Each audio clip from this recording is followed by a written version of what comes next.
أما بعد فأعوذ بالله من الشيطان الرجيم بسم الله الرحمن الرحيم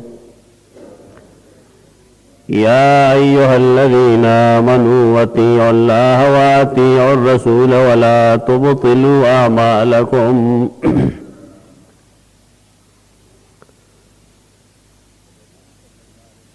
د نبی صلی الله علیه وسلم سره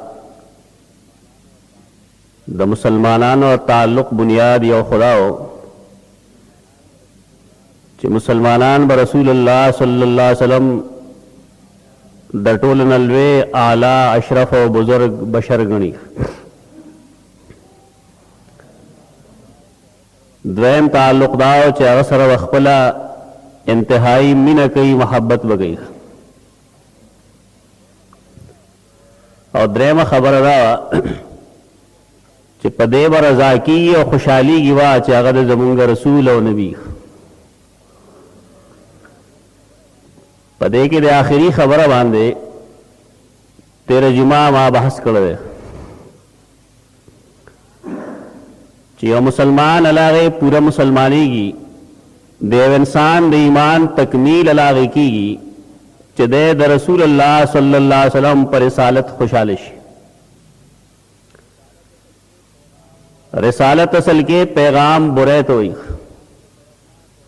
دا الله د طرف نه پیغام روړل دې ته وایي رسالت. دې کې دا عقیده به هم شامل وي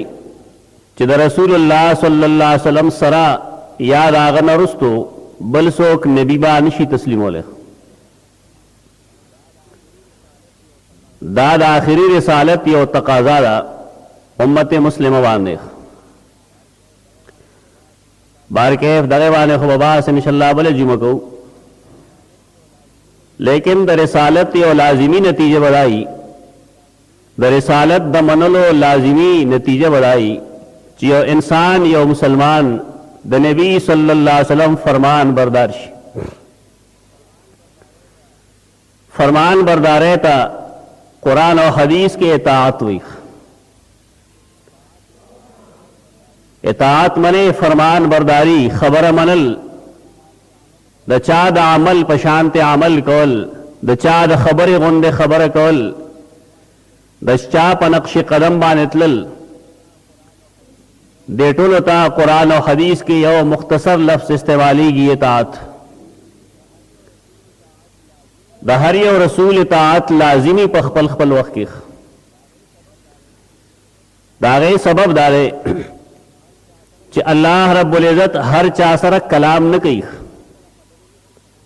هر چا سره خبرې نه کوي، د خپلې رضامندتیا او ناراضتیا خبرې هر چا ته نه بیانوي، بلکې په انسانانو کې الله رب العزت اللہ یجتبی، اللہ انتخاب کی اجتباع کی رسولا من الناس.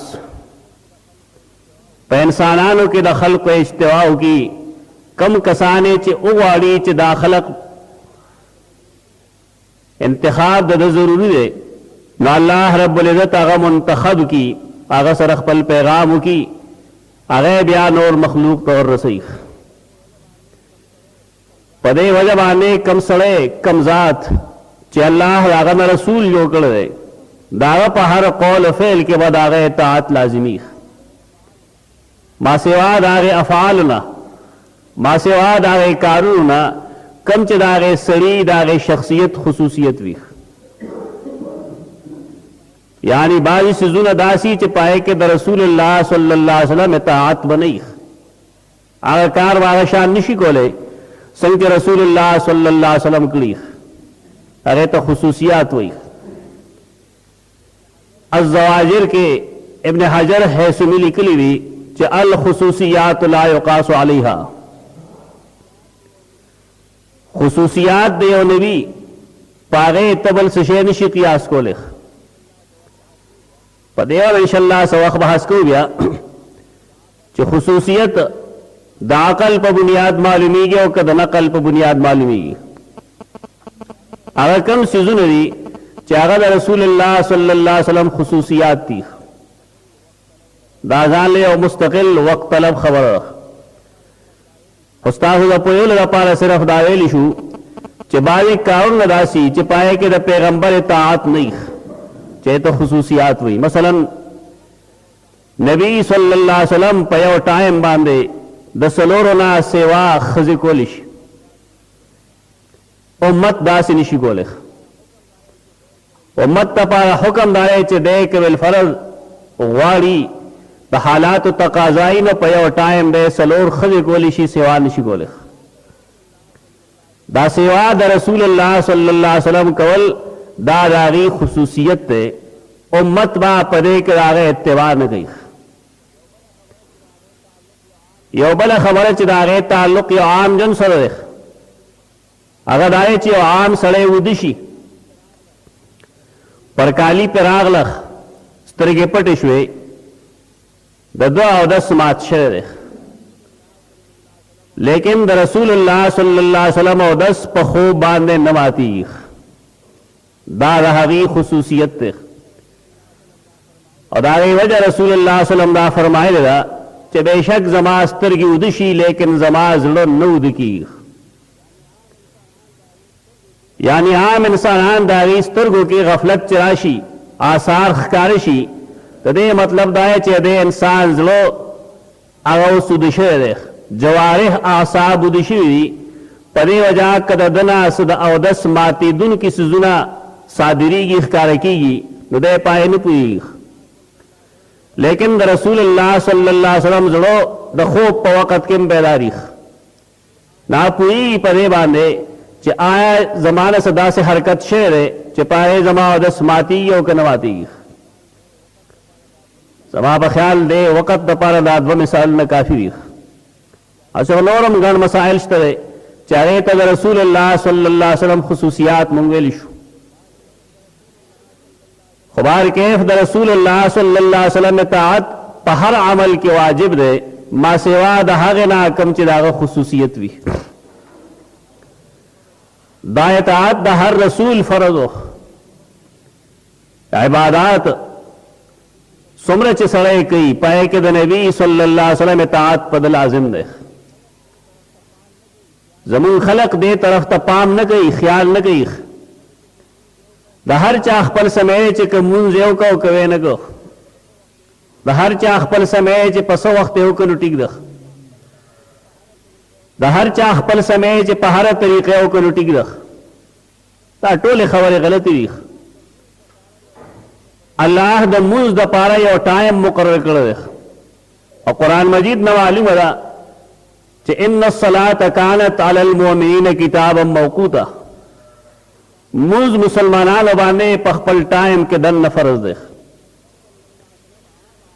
د نبی صلی الله علیه وسلم عام عادت دا دی چې هغوی به مونځ همیشه په اول وخت کې کو. کله چې د مونځ احکام رالل، رسول الله صلی الله علیه وسلم ته جبریل امین تشریف راوړو، په یو ورځ کې ورته مونځونه په اول وخت کې وښول. په درېیمه ورځ راغی نو د مونځونو آخري ټایم یې وښو، یعنې اوقات یې تعین وکړو چې دا اول وخت دی، دا آخر دی. رسول الله صلی الله علیه وسلم چرته یو مونځ وروستي ټایم کې نه دی کړی، ما سوا د عذر نه. ټول عمر هغې مونځونه اول ټایم کې کړي دي. د سنت اتباع په دې کې نه ده چې مونځ دا اول ټایم نه وروستو کړی شي. کله چې یو سړی اطاعت رسول نه واقف وي او په دې پوهېږي چې د رسول د رالېږلو مقصد دا دی چې هغه د الله د رضا وضاحت وکړي، نو بیا دی خپل خواهش خپل رای هر څه پرېږدي. د حالاتو تقاضا بیا دا وي چې انسان د دانشمندۍ مظاهره وکړي، هغه دا دی چې د رسول الله صلی الله علیه وسلم فرمان برداري وکړي شي. هر یو رسول چې راتنو قرآن مجید فرمایل وما ارسلنا من رسول الا لیطاع باذن الله. هیڅ رسول موږ نه دی لېږلی مگر دې دپاره هم لېږلی هر یو رسول چې د هغه اطاعت وکړی شي د الله په حکم. हर दौर के सफितनी इताअत रसूल बारके जुमुंग दौर के दो फितनी री यौ द मुब्तदईन फितना रख चेगी इबादत की द इताअत नबी से ख्याल न सादीख द नबी सल्लल्लाहु अलैहि वसल्लम द सुन्नत दागी द पैरवे दागी द खबरे दागी द फरामीन से ख्याल न सादीख द्वैम आगा खलक दे चेगी द सरा द पैगंबर इताअत तस्लीमी नख सड़े के सोचू की दादवाड़ा देवबल प्लार जोड़ी आगा खलक चे अगीद रसूलुल्लाह सल्लल्लाहु अलैहि वसल्लम इताअत लाजिम न गणी अगीद सर ब्या द हदीस द हुज्जियत न मुनकर और ब्या दरो गमुई अरे वही चमुंग अल्लाह दे द पारा पैदा करी च बंदगी दागू को दबल जाना तब वो जाओ ब्या बता तगले वंद हुई दिन दा मालूम अशवा च खबर अब सिर्फ दा अल्लाह मनुख और तवा तप इबादत और इताअत के फर्क पोएगी कि न पोएगी दा सड़े उदो गंदगी खबर अब इबादत शुरू की तकरीर बहु की आखिर के वत नतीजे रोबासी चिदेना मालूम अशवा चिदा रसूलुल्लाह इताअत निश्ता लेकिन सा होते बहुत इबादत जान लसीज दे इताअत जान लसीज दे इताअत फरमान बरदार है तो वही द अल्लाह पदी दीन की चिकम अमली सिजुनरी पाए के द रसूलुल्लाह सल्लल्लाहु अलैहि वसल्लम पैरवी लाजिम द दयत इताअत हुई मसलन कुरान मजीद मुंतवी यकीमुस सलाह दमानजे एहतमाम के इंतजाम दमानजों के दामूज बसंग को दमूज बसो रकातु नहीं पदे के वह फर्ज कमी सुनत बकमी वाजिब बकमी नफल बकमी तदी औकात व सुमरई कुरान मजीद के ला हुक्म निश्तर पदे के औ कुरान मजीद को सिर्फ फरमाए अकीमुस सलाह कुरान मजीद द ज़कात हुक्म करे रियातुज़ ज़कात ज़कात वर्गे ज़कात पसे के फर्ज की सुमरा फर्ज की चाल फर्ज की दवर कौल शरह सदा कुरान मजीद के अक्सर और बेशतर रे सवालात जवाबात में मिलावी लाजिमन सरे बराजी द रसूलुल्लाह सल्लल्लाहु अलैहि वसल्लम सुन्नत और तरीके द कुरान मजीद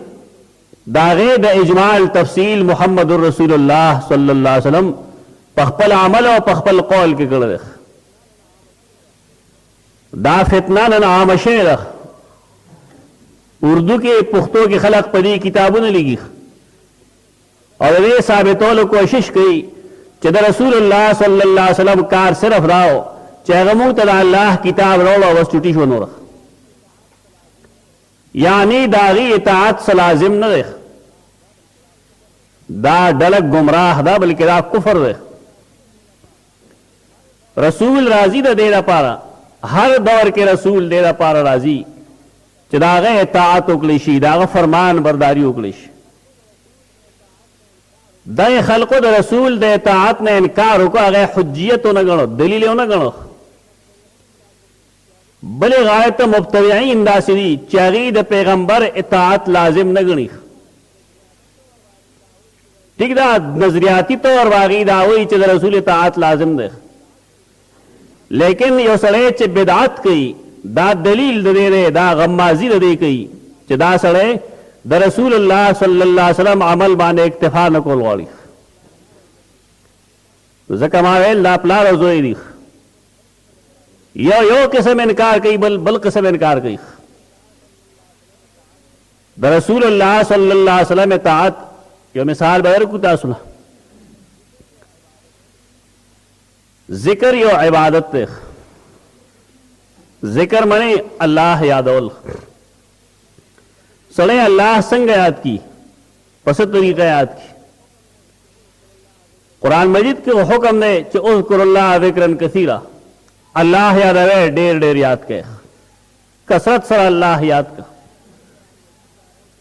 सूरतुल आराफ की कुरान मजीद दागे तरीका खुद लेदा वज़्कुर रब्बक फी नफ्सिक تضرعا وخفیه. خپل رب په خپل زړه کې پټ پټ یاد کا، په داسې طریقه یاد کا چې بل د بل چا غوږې واو نه ریخ. بعض ډېر عجیب و غریب خلق یې مونځ به کوې ته هم مونځ کوې هم مونځ کوي لګیا وی، خو ته به د هغه نه یو حرف بدل نه کړی شي، هغه ریلګاډی شروع کړی دی. اخر دا خلق نور خلق مانځه ته ولې نه پرېږدي؟ زړه کې نشي یادولی الله. تم مونځ کې ولاړې هغه مونځ کې ولاړلی، امام سمع الله لمن حمده وي نو ربنا لك الحمد امام هم ووریخ پټ لګې ووایه که. یعنی دا هیڅوک کوشش نه کوي، هیڅوک دا تکلیف نه کوي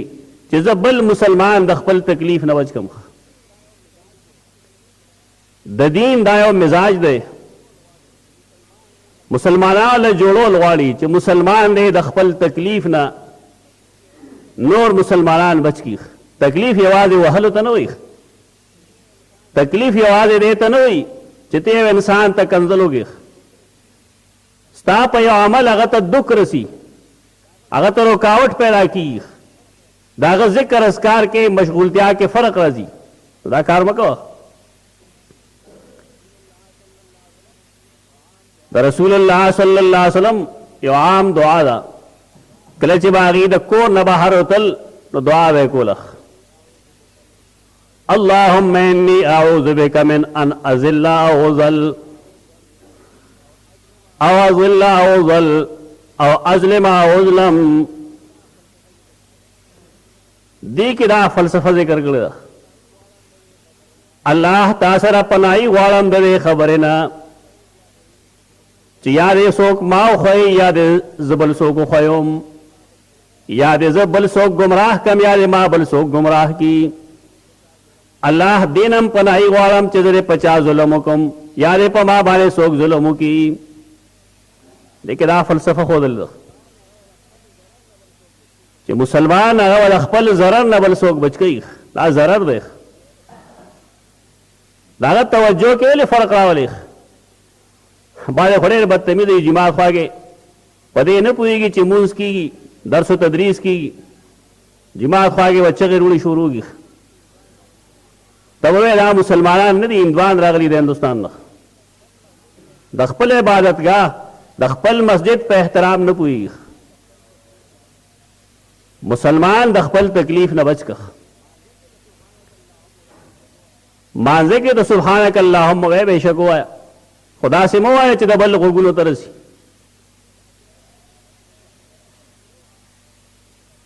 التحیات داسې مه وایه، نور اسکار داسې مه کوه چې بل مسلمان تا ته متوجه شي او د هغه خشوع او خضوع کې فرق راشي. دا غلطۍ کوي مسلمانان. هغه خلق چې مونځ ګزار دي د هغې په مونځ کې دا غلطي ده، کم چې مونځ نه کوي د هغې څومره غلطۍ دي. د بهر کیف ذکر کې دا قانون دی، دا طریقه ده چې یو سړی دا الله ذکر کوي دی دې پټ کوي. کله چې دا خبره وکړي نو خلک به څه وایي؟ ولې الله کوڼ دی؟ الله ناجوړه دی، زما اواز پې بدلېږي. یعنې ذکر په چغه به کوي، ته ورته یې مه وایه داسې، نو تا ته به ولې الله بیمار دی. دا د مسلمان جواب وي، ځان ته مسلمان وایي، دا قسمه جوابات وکوي. اصل دا ده چې سړی ذکر کوي کله نو د ذکر دوه حیثیتونه، یو حیثیت د ذکر دا دی چې انسان بل ته ابلاغ کوي، خبره رسوي، د هغې رسول ضروري. یو داسې چې د هغې رسول ضروري نه وي. کم ځای کې چې د ابلاغ ضرورت دی نو هلته کې ذکر په چغه لازم دی. مثلا زه لګیا یم دې وخت کې قرآن مجید ویم، د هغې ترجمه کوم او حدیث بیانوم، سپیکر لګېدلی دی، تقریر کې مقصود دا دی چې خلک ډېر خبر شي. دا ذکر چونکې دی کې ابلاغ دی، بل ته رسول دی، بل پویول دی، دا ضروري ده. امام خطبه چې کله وایي نو هغه هم په چغه وایي، دې دپاره چې خلق د هغې نه خبر شي هلته د خلکو خبرول ضروري دي د مونځ نه مخکې یو سړی بانګ وایي الله اکبر الله اکبر هغې کې هم د خلکو خبرول ضروري دي اگر چې هغه ذکر دی خو یې کې ابلاغ لازم دی مانځه لږ غوندې مخکې اقامت کولی شي په هغې کې ابلاغ لازم دی خلک خبرول دي چې اقامت وشي مونځ ته پاسه امام الله اکبر په چغه وایي بعضې حالاتو کې هغه مونځ په ښکاره کوي لکه د جمعې په ورځ دی مونځ ښکاره کوي هغې کې ابلاغ ضروري دی دے تکبیر دے انتقالات ہو گئی اللہ اکبر ہوئی سمع اللہ لمن حمدہ ہوئی السلام علیکم ورحمۃ اللہ ہوئی دا ټول اسکار دی لیکن دے کے رسول ضروری یو سړی پرنجیو کی نو هغه لپاره حکم دا چې الحمدلله د ښکاره ووایي چې بلې واوري چا چې واورېدل لا به یرحمک الله ورته وایي ښکاره نو دی به ورته بیا بارک الله وایي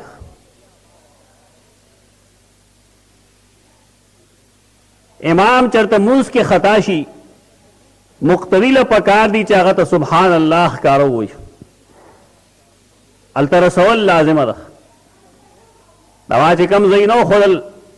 دا ټول ذکر دی او په چغه دی شریعت کې دغه ثابت د دې نه سوا نور چې څومره اسکار دي او مسلمان په پټه کوي که دی فرض مونځ پسې اشهد ان لا اله الا الله وي او که سبحان الله وي او که الحمدلله وي او که الله اکبر وي که آیت الکرسي وي دا ټول به دی په پټه کوي په پټه به یې ولیکئ د هغې وجه حدیث کې راځي صحابه کرام رسول الله صلی الله علیه وسلم سره بهر تللي وو کله چې به ډېرکې ته وختل الله اکبر به ووایي د ذکر په طور به وي ابلاغ په طور نه نبی صلی الله علیه وسلم هغې ته وفرمایل ایها الناس ای ملګرو اربوا علی انفسکم خپل ځان باندې رحم وکړئ چغې سره وهئ انکم لا تدعون صما ولا غائبا تاسو چې کوم ذات ته آواز کوئ د چا دپاره ذکر کوئ رسول خو نه دی مقصد که الله رضا کول مقصد دی نو هغه کوڼ هم نه دی او غایب هم نه دی چغې ته ضرورت نشته دی انه سمیع قریب وهو معکم هغه الله اورېدونکی دی نږدې دی او تاسو سره دی دې ته ځان له کار کتل وایي ته ځان له کار کتلی چغې بې ځایه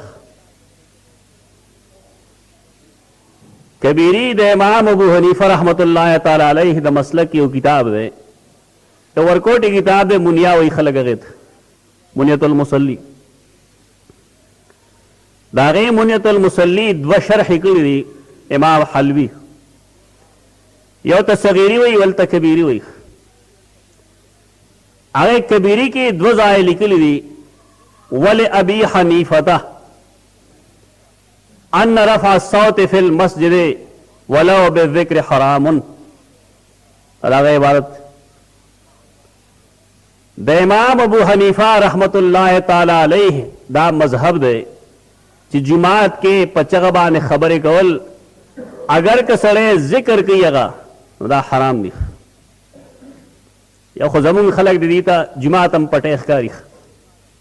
200 ځله پوره کوي جماعت کې خلک په دمه خبرې کوي دی بدل ته بیا بک بک کوي ګناه دی دا حرام کار دی چې کله په ذکر باندې پابندي ده په چغه نو په عام آوازونو خو باز خود پابندي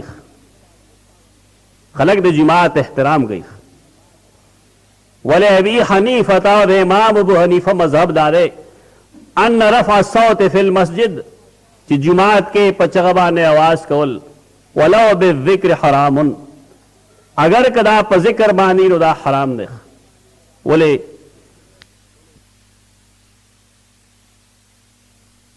فی نفسک कुरान मजीद फरमाई च रब याद है न पट पढ़ के याद का तेवल चगा चगा बाने वे अकम जहीने च मा जुदा कर लगे कि असल के बल तरसवल जरूरी दी अगे जिक्र के दगा पहलू गालिब दे जिक्र और तमा इबलाग वे आम जिक्र च पाए के दे इंसान मकसद दाई च जमा रब दे जमाना खुशालिश अरे दे पपटवानी होगी दे के द रसूलुल्लाह सल्लल्लाहु अलैहि वसल्लम इताअत दगरे हमेशा नहीं मिगड़े इलम मामला खराब होगी यो सड़े च दागा इलम कामिली पूरी दागा जहन के वसाती आके बर्दाश्त भी आचे खबर है कई नो कवि खबर है कई दाकम खलक च पचगा बाने जिक्र कई दी सर यो दलील ले दा हादीस यो किताब है तो मिशकात अल मसाबी हुई आम खलक वर्त मिशकात शरीफ हुई अगर किताब दे मकसद द पाए लिखले शो चिद दिन तालिब इल्मान द हदीस सर लग वाकिफी बुनियादी तौर दाद दीन द पारा से बुनियादी किताब न रहे दादा नोरो किताबों न रावल कले शेर है दे पारा चे तालिब इल्म दागा वाकिफियत हदीस सर पैदाश दक्कराए मकसद दे पै कि हदीस दा लिखले चिकला व रसूलुल्लाह सल्लल्लाहु अलैहि वसल्लम द फरज मुन न फारिग शो रफा बिसौतिल आला पचगब आवाज को अशहदु अल्ला इलाहा इल्लल्लाह वहदहु ला शरीक लह व अशहदु अन्न मुहम्मदन अब्दुहु व रसूलुहु दा हदीस मिशकात किश्तर दा खलक बता दा हदीस पेश की मुंगतम पेश करे सोसुजला दा खुजी हदीस की लिखली दाइलम खबरें पाइलम खलासी द पोए खबरें के खलक द पोए खबरें गई अपने न खलासी की च सड़े जिद और इनात के राशि तासुब के राशि तासुमख के माया खबर है कि होराज च इमाम खतीब तिब्रीजी दतवई खतीब तिब्रीजी दा खपल किताब द नूर किताबून ना अगस्तर यानी दाद अहादीस दा पारा असली माखज न द नूर किताबों ना अहादीस जमकड़ी पदे वजह दे दा से कई चिकला हदीस उली की नागे पसी उली की जदा हदीस मा रकम देना रागस्त हवाला और गई दा हदीस पसे अगली की रवाह मुस्लिम रवाह मुस्लिम मकसद दाए चदा हदीस मा द सहीह मुस्लिम रागस्त इमाम मुस्लिम चिकम किताब लिखे रहे सहीह अल जामे ल अहादीस रसूल सल्लल्लाहु अलैहि वसल्लम दामाद आगे नरागस्त पदे हर सड़े पुएगी जिदा हवाला पागवर कड़ा उस पमुंगा किताब गुरु पदे दुनिया के दादवार किताबों न मौजूद दी मिशकात अमश्तर और मुस्लिम अमश्तर मुस्लिम की जगह हदीस तरावाले न पाए के रफा बिसौते लाला लफज निश्त यानी पाए के दा निश्तरे च रसूलुल्लाह सल्लल्लाहु अलैहि वसल्लम बा फरज मुज पसे अशहदु अल्ला इलाहा इल्लल्लाह पचगवेल चगे लफज बगी निश्ता तसामुह हुई गलती और तो हुई मिशकात वाला पदे के गरीब खता शेर हदीस नकल कर रहे पै के अल्फाज से वाशिरी लिहाजा हदीस दे बाप के खामोश पादिश चिकला हदीस खामोश शर्मुंग बद कुरान पर अमूम बाने अमल को चवस को रब के फी नफ्सिक दा इल्मी खबर रख यह सड़े चलागा परवाज दुमरा नहीं बड़े वजर सोजी दे गरीब नागा सर मासेवाद इल्जाम लगे और नबल से चीज देख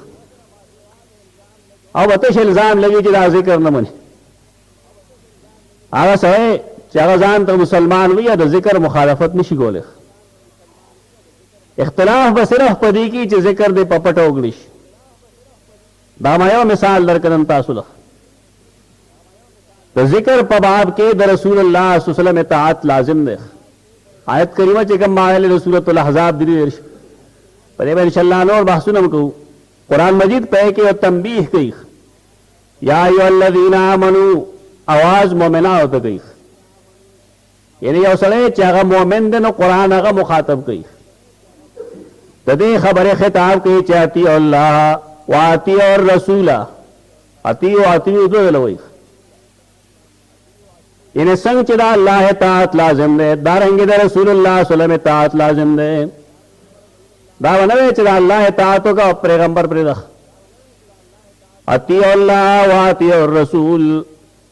दा अल्लाह तातो के द रसूल तातो के वला तुब्तिलु अमालकुम फला माल म बर्बाद है अमल आग वक्त बर्बाद शी च सड़े